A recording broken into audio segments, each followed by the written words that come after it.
The traditional 4Ps marketing mix containing product, price, place, and promotion. In order to effectively market a product or service, there are 4 things one needs to get right. It is product, price, place, and promotion. Those 4 elements are known as a marketing mix, or in other words, the 4Ps.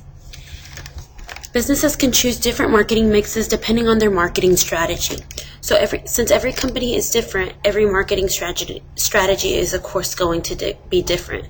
The company utilizes a mix of sales, promotion, advertising, sales force, public relations, direct mail, telemarketing, and internet to reach the trade channels and target customers. Marketing is everything sellers do to place their product or service in the hands of potential customers.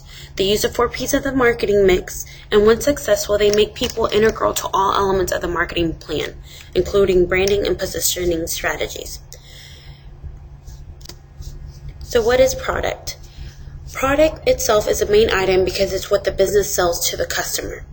It could be tangible or intangible products, which is either a physical product or an intangible product like services, software, anything else. The business should develop the right product for its target market. The product should address the customer's needs and concerns effectively, and besides that, the product features design and functionality and packaging must all appeal to the customer.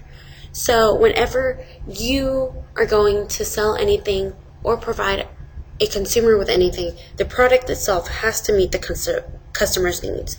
So your focus is to have something that appeals to the customer.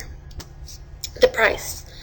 Unlike the other 4P elements of marketing that are cost, pricing generates sales revenue. The price of a product may vary during the life cycle of the product, a little lower when introducing the product and a little higher when the demand goes up.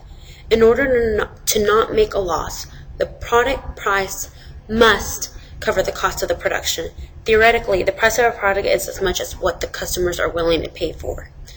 So even though you have a item or a product in the market, if a customer has a high demand, or if there are high demand for the product, the price of the product can be as high as whatever the producers want to make it for. If the demand is high and people are willing to pay the price, then the price can be as high as it needs to be. But the price minimum needs to cover the production price. The place. Places where the product gets sold to the customer. The manufacturer could choose to sell through their retail-owned store, an independent store, or the internet. The place or channel chosen should be suitable and appropriate for selling the specific product. If you ever go into different kinds of grocery stores or Walmarts or anything else, you see that there are certain products that are sold depending on the area that they are located. Because depending on the area, there are different customers in each area, depending if it's a high income area, if it's a low class area, if it's more of a Hispanic or Oriental market, or depending on what the consumers want is where you're going to sell your product at. So promotion to me is one of the most important. It's about communicating the benefits of the product to the target market. It involves persuading potential customers that the product meets their needs and their expectations. And it also helps businesses build a succession of messages that can be cost effective in the long run. When done successfully, it increases sales for the business. So yes, you do have a product, you might have a place, but what are you going to do to have consumers come out and buy your product in that place? And what needs to be done is promotion. So that's where marketing comes in. You want to let people know of what this product is, how it's going to benefit them, what it does to help them in the long run, or what it does to help them in the short run, and why it is appealable. So, in fact, the promotion of the product could be the wrapping, the price, the location. All that you have to take in consideration is what promotes the product itself. Right here we see a diagram of the target market of what product, price, place, and promotion will do for a product. The product itself, Ask yourself, what does the customer want from the product? What features does it have to meet those needs? How and where will the customer use it? What does it look like? The sizes, the colors it should be? What could be called? How is it should be branded? And how is it different from those of the competitors, which is the most important one? Your product, you want to make it unique. So how is it going to be better than their other retailers or other competitors? How is it going to be different? Also, the price. What is the value of the product or service to the buyer? Even the price itself, if it's a high value, the price itself might sometimes reflect how much the consumer values it. Are these established prices points for products or services in the area? Is a customer price sensitive? You're not going to sell a loaf of bread for $10. Of course not. What discounts should be offered to trade customers, and how will your prices compare with your competitors? A lot of people target the price. Some people are on a budget, so even though it might be a better product, the price itself is what gets them. The place. Where do buyers look for your product or service? You might have a very good product, but the place or location might not be ideal. If they look in a store, what kind? How can you access the right distribution channels? Do you need to use a sales force?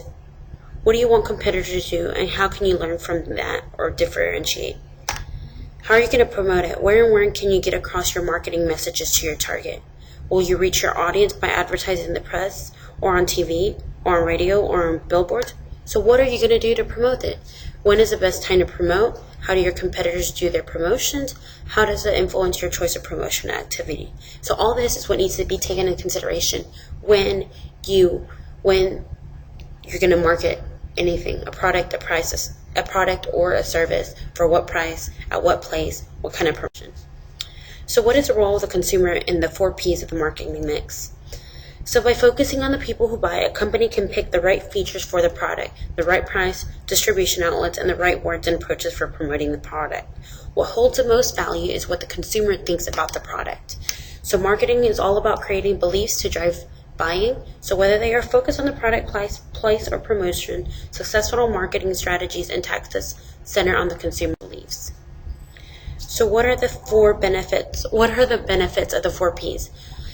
First of all, they provide a starting point and basic analysis to both established and new startup businesses. It also helps businesses identify who their target customers are, their needs, and their concerns. Also, businesses can vary and customize the marketing mix of the 4 Ps to suit their marketing strategy, depending on the percentage-wise, how much are you going to promote it? Will the product promote itself? So, will the location be the promotion itself? When done effectively, it helps businesses increase their profit margin, and it also enables businesses to differentiate their product from their competitors by adjusting the marketing mix of the 4 Ps. For example, like I said, emphasizing on promotion rather than price for high-profile brands. So in a general sense, the marketing mix allows you to understand how to build and sell value to your customers. Ultimately, consumers buy what they perceive as the best value for their money in a purchase situation.